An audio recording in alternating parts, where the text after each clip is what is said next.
నమస్తే. Welcome to red TV. ప్రస్తుతం మనతో పాటు సీనియర్ జర్నలిస్ట్ కిరణ్ పోల్దాస్ గారు ఉన్నారు. సో, సీజ్ ద షిప్ అన్న అంశం గత వారం రోజులుగా ఇదే ట్రెండ్ అవుతూ ఉంది. అండ్ ఇంకా దాని మీదనే టాపిక్స్, డిస్కషన్స్ నడుస్తూ ఉన్నాయి. ఏంటి అసలు ఏమవుతోంది? సీజ్ ద షిప్ అనేది ఎక్కడ ఎండ్ అవుతుంది? అసలు ఆయనకు ఆ రైట్స్ ఉన్నాయంటారా? లేకపోతే స్టేట్ వైడ్‌గా ఆయన డెసిషన్ తీసుకోవడానికి లేదు అని అంటున్నారు. సో, ఏంటి ఈ అంశం గురించి మీరేమంటారు? ప్రియాంక గారు అంటే సీజ్ ద షిప్ రాష్ట్రంలోనే కాదండి దేశంలో ట్రెండింగ్ అయింది. యాహ్! ఇంటర్నేషనల్ వైస్. సీజ్ ద షిప్ అనేది. అయితే దీని మీద రకరకాల ట్రోలింగ్స్ అయినాయి పవన్ కళ్యాణ్ గారి మీద. ఆల్రెడీ కలెక్టర్ సీజ్ చేసిందని మీరెట్లా సీజ్ మీరెట్లా సీజ్ చేస్తారు? చేస్తారు? అవును. అసలు మీరు సీజ్ చేసే అధికారం ఎవరిచ్చారు? పవన్ కళ్యాణ్ గారు సినిమా ఫక్కీలో సీజ్ ద షిప్ అన్నారు. కానీ అసలు ఇంటర్నేషనల్ అంశం అండి అది. దాన్ని మీరెట్లా సీజ్ చేస్తారండి? డిప్యూటీ చేస్తారు. సీఎం మాత్రమే మీరు అని రకరకాల కోర్టులు ఇవ్వాల్సిన డెసిషన్ మీరెట్లా చెప్తారని రకరకాల మాటలతోటి ట్రోలింగ్స్ చేశారు. కానీ నిన్న కలెక్టర్ షాన్మోహన్ గారు నిన్న పెట్టిన ప్రెస్ మీట్‌తో అన్నీ పటాపంచలైనాయి. హుహు. చెప్పారు. పవన్ కళ్యాణ్ గారి ఆదేశాల మేరకు షిప్‌ని సీజ్ చేశాం అని చెప్పారాయన. వావ్! అధికారం మీకు లేదు కదా అని అడిగారు. అధికారం లేదు అనేది కరెక్ట్ కాదండి. కొంతవరకు అధికారం ఉంది. అంటే కొన్ని కొన్ని అంశాల్లో మీరు విదేశాల షిప్ అండి. స్టెల్లా అనేది విదేశాలకు చెందిన షిప్. దాంట్లో మీరు ఈ బియ్యము, ఇంకా రకరకాల వస్తువులు మీరు పెట్టున్నారు. సో, పెట్టుంటే ఆ వస్తువుల మీద మనం దాన్ని సీజ్ చేయడానికి లేదు ఆ వస్తువులు. కానీ బియ్యం సీజ్ చేయొచ్చు కదా! హుహు. బట్ బియ్యం ఎక్కడుంది? షిప్‌లో ఉంది కదా! దాని షిప్‌ని సీజ్ చేసే అవకాశం ఉంది, అధికారం ఉంది అని చెప్పి కలెక్టర్ గారు చాలా స్పష్టంగా చెప్పారు. ఓకే. సో, ఓవరాల్‌గా మొత్తం షిప్‌నే అక్కడ ఉంచేయాలా? లేకపోతే కొన్ని వస్తువులు ఏవైతే మనకు ఎక్స్‌పోర్ట్ చేయకూడని వస్తువులున్నాయి వాటిని తీసేసి మిగతా వాటితోటి ఆ షిప్‌ని పంపించేయాలా? అనేది పరిశీలన చేస్తా ఉన్నాం. అసలు దీని వెనక ఎవరున్నారు? ఈ షిప్‌కి సంబంధించిన వాళ్ళకి, ఈ పోర్ట్ వాళ్ళకి ఏంటి రిలేషను? అసలు ఎవరెవరున్నారు? ఈ మాఫియా ఎక్కడెక్కడుంది? ఇదంతా కూడా తవ్వి తీస్తున్నాము.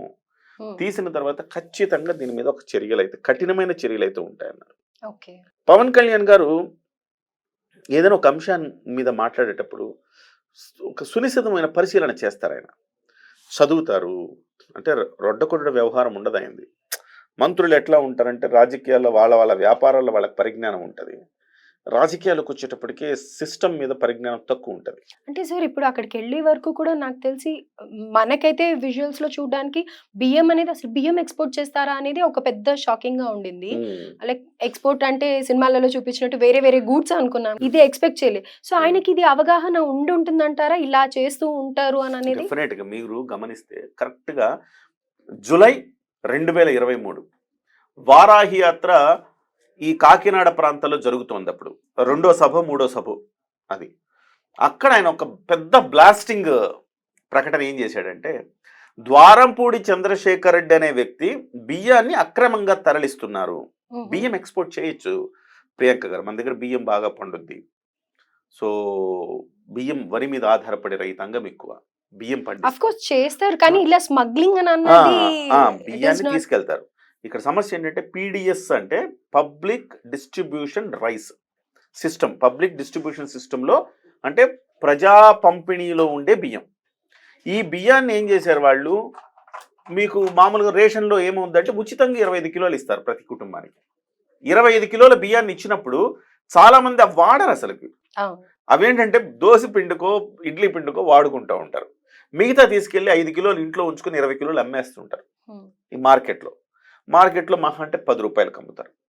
ఈ రూ. 10కి అమ్మిన బియ్యాన్నంతా కూడా తీసుకొచ్చి వీళ్ళు ఎక్స్‌పోర్ట్ చేస్తారు. హుహు. ఎక్స్‌పోర్ట్ చేసేటప్పుడు దీన్నేం చేస్తారంటే ఈ రూ. 10 బియ్యాన్ని మళ్ళీ పాలిష్ చేస్తారు.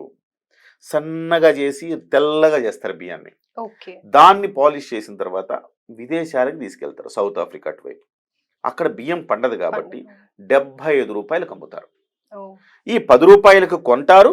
ఇంకొక రూ. 10 ఈ పాలిష్ చేయడానికి అనుకోండి, ఈ ఆమ్యామ్యాలు, లంచాలు, వ్యవహారాలు అనుకోండి రూ. 10. రూ. 20 పోతే రూ. 55 ఆదాయం అండి. రూ. 50 ఎంత ఆదాయం చూడండి. ఎవడికైనా ఒక వ్యాపారం చేస్తే 10% వ్యాపారం, 10% లాభానికి వ్యాపారం చేసేవాడు అంటాడు. పైగా జగన్మోహన్ రెడ్డి గారు ఏం చేశారు? ఈ ఇంటింటికి సరుకుల పంపిణీ అని చెప్పి చేశారు. ఈ వెహికల్స్ అన్నీ ఏం చేశాయంటే ఇదొక పెద్ద దందా అండి. హుహు. ఈ వెహికల్స్ అన్నీ ఏం చేశాయంటే ఇంటికి తీసుకొస్తారా?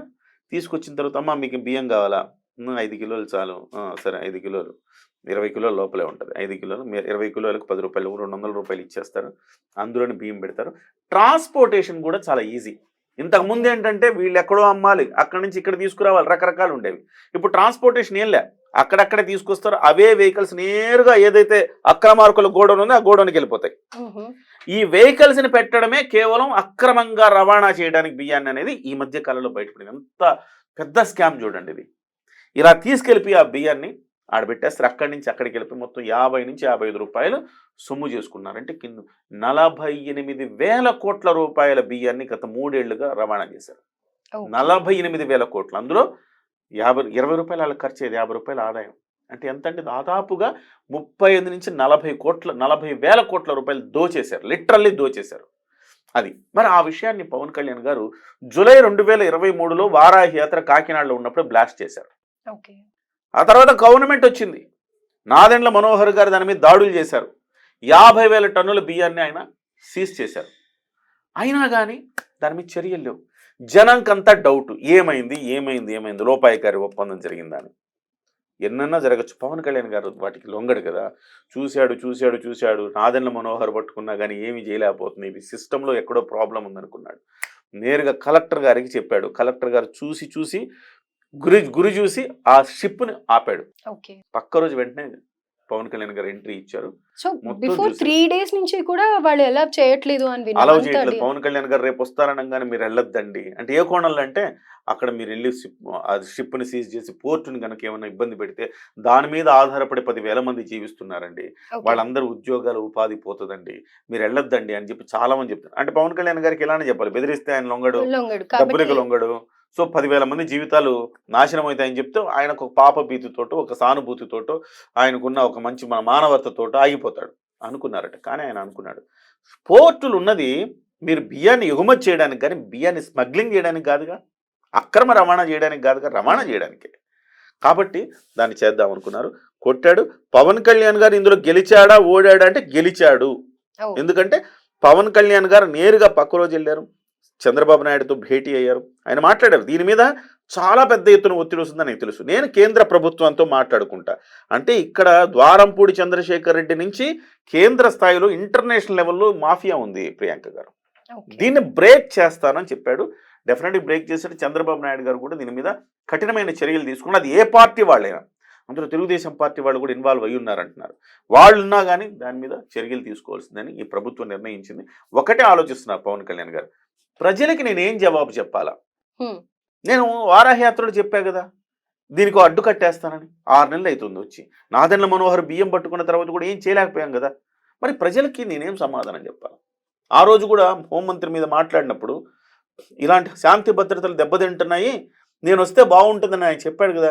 మరి ఆయన వచ్చిన తర్వాత కూడా ఆడపిల్లలు మిస్సింగులు, ఆడపిల్లలు వాళ్ళ మీద రేప్ అటెంప్ట్లు ఇవన్నీ జరుగుతూ ఉన్నాయి కదా. మరి ఏం చేస్తుంది లా అండ్ ఆర్డర్ డిపార్ట్మెంట్ అనేసి కోపం వచ్చి ప్రజలకు నేను జవాబుదారి, మీరు చేయలేకపోవచ్చు కానీ నేను మాత్రం దాన్ని ఒప్పుకునేది లేదని ఆయన అవసరమైతే ఈ కూటమి ప్రభుత్వంలోనే ఆయన ఒక డిఫరెంట్గా ఇమేజ్ పెంచుకునే ప్రయత్నం చేస్తున్నారు. సో దీనికి సపోర్ట్ వచ్చిందని అంటారా సెంట్రల్ గవర్నమెంట్ నుంచి? చంద్రబాబు నాయుడు డెఫినెట్గా వస్తుంది. ఇందులో పవన్ కళ్యాణ్ గారు అవసరం కేంద్రానికి చాలా ఉంది. మహారాష్ట్రలో 11 చోట్ల తిరిగితే 11 చోట్ల గెలిచారు. రేపు ఢిల్లీ ఎన్నికలు రాబోతున్నాయి, ఆ తర్వాత తమిళనాడు ఎన్నికలు రాబోతున్నాయి. పవన్ కళ్యాణ్ గారు చాలా కీలకం కాబోతారు. సో ఈ రాష్ట్రాల్లో అధికారాన్ని నిలబెట్టుకోవాలంటే పవన్ కళ్యాణ్ గారు ఉండాల్సిందే. ఆయన తెలుగు వాళ్లేనే కాదు, ఒక హిందుత్వ ఎజెండాలో ఆయన చాలా మందిని ఆయన ఒక ఏకతాటి మీదకి తీసుకొచ్చారు. సార్ అయితే ఇక్కడ ఒకటి చెప్పండి, ఆయన ఎలక్షన్స్ టైంలో క్యాన్వాసింగ్ చేసే టైంలో స్టేబుల్ గా ఉండరు, నెగటివ్ కమెంట్స్ చాలా చేశారు కదా. సో ఇప్పుడు ఆయన ఒక్కొక్క యాక్షన్ చేస్తూ ఉంటే దాని నుంచి రికార్డ్ స్థాయిలో అసలు ఎలా అంటే దాని గురించి కొన్ని రోజుల వరకు ఎపిసోడ్స్ మీద ఎపిసోడ్స్ ప్రతి ఒక్కరు చేసి వేస్తూ వస్తున్నారు. సో ఇలా ఆయన చేయడం వల్ల ఇంకేమైనా నెగటివ్ ఇంపాక్ట్ ఉంటుందని అంటారా? అదర్వైజ్ లైక్ దూకుడు స్వభావం అని అంటారా? లేకపోతే ఇంకేదన్నా ఇలాంటివి వచ్చే ప్రాణహాని ఉంది గత కొన్ని రోజులుగా చాలా మంది ఆందోళన చెందుతున్నారు. కారణం ఏంటంటే మన భారతదేశంలో నుండి 1000 రూపాయలు ఇస్తే బీహార్ లాంటి చోట్ల ఒక 1000 రూపాయలు కూడా మర్డర్ చేసేవాళ్ళు ఉన్నారు కదా. సో అలాంటప్పుడు కొన్ని వేల కోట్ల రూపాయలకు సంబంధించిన అంశాన్ని ఆయన అడ్డుకున్నాడు. అదే ఇప్పుడు దీంతో మరి ఇంకా ఆయనకి ఎక్కువ ఎంత ఎంత అవుతుంది ఎంత కదా! థ్రెట్ ఉంటదో ఆలోచించండి. సో ఆయన చాలా పెద్ద ఎత్తున థ్రెట్ ఉంది. దానికి సంబంధించి కూడా ఆందోళన వ్యక్తమవుతోంది. కేంద్ర ప్రభుత్వం జోక్యం చేసుకోవాల్సిన అవసరం ఉంది. ఆయనకి భద్రత కూడా పెంచాల్సిన అవసరం ఉంది.